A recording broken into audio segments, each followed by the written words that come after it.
नमस्कार, मी रोहिणी. माझ्या यूट्यूब चॅनलवर तुम्हाला सहर्ष स्वागत करते. पौष महिन्यातील रविवारी सूर्यदेवाची पूजा केली जाते. कसे करावे, संपूर्ण साहित्य, पूजा मांडणी हे माहिती आज मी देणार आहे. चला तर आता पूजेची सुरुवात करूया. पूजेची जागा स्वच्छ करून त्यावर पाट मांडायची, रांगोळी काढून घ्यायची.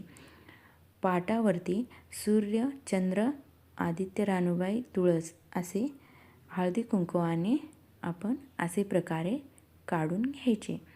माझ्या घरी जसे पूजा केली जाते मी तशी करत आहे. असे प्रकारे आपण रांगोळी काढून घ्यायची आहे आणि गौरीचा डब्बा मांडायचा आहे.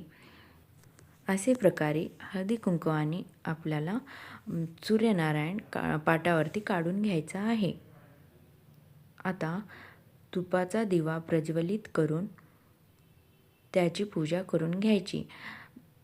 गणपती म्हणून सुपारी मांडायची आणि हळदी कुंकवाचे चिपटे वस्त्र प्रत्येकी सूर्यनारायण, आदित्य, रानुबाई, चंद्र, तुळस सगळीकडे ठेवून त्यावर हळदीची गौर मांडायची.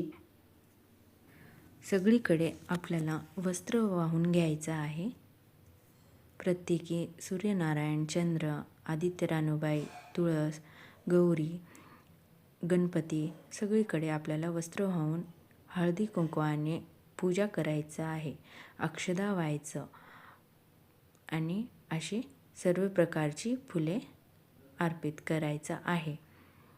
सूर्यदेवाला करडीचं फूल खूप प्रिय आहे, म्हणून आपण करडीचं फूल सूर्यदेवाला व्हायचं आहे. असे सगळीकडे फुले वाहून घ्यायचं आहे. एका वाटीत तांदूळ, मुगाची डाळ, वांग असं खिचडी म्हणून ठेवायचं आहे.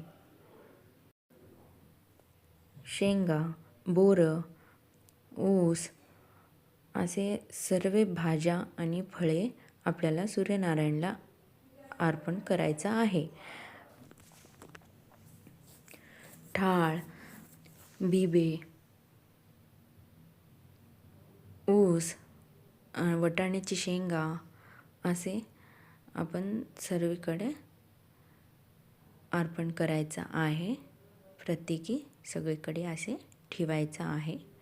जाम किंवा कोणताही फळ तुम्ही सूर्यनारायणला असे नैवेद्य म्हणून दाखवायचं आहे. गाजर असे सूर्यनारायणला सर्व काही फळे आणि भाजी आपण अर्पण करायचं आहे. असे प्रकारे असे पण ठेवू शकता किंवा एका प्लेटमध्ये तुम्ही सर्व काही समोर मांडू शकता. असे प्रकारे आणि बिबा पण ठेवत आहे. असे प्रकारे सर्व काही अर्पण केलेलं आहे. आता एक पैसा खिचडीच्या वाटीत दक्षिणा म्हणून ठेवत आहे. असे प्रकारे पूजा करून घ्यायची.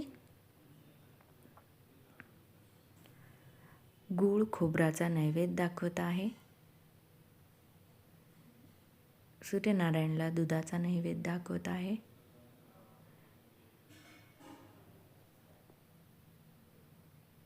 असे प्रकारे आपण असे हे दोन्ही पण ठेवत आहोत. सूर्यनारायणला गूळ खोबराचा नैवेद्य खूप प्रिय आहे.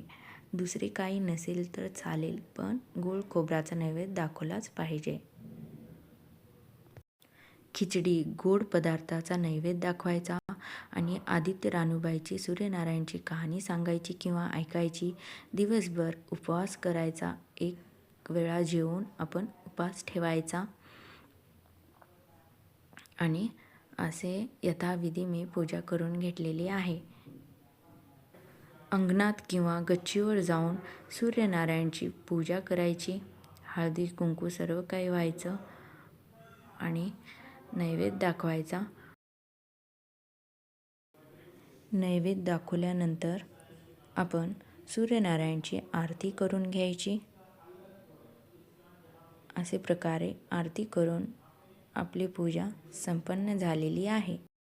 धन्यवाद.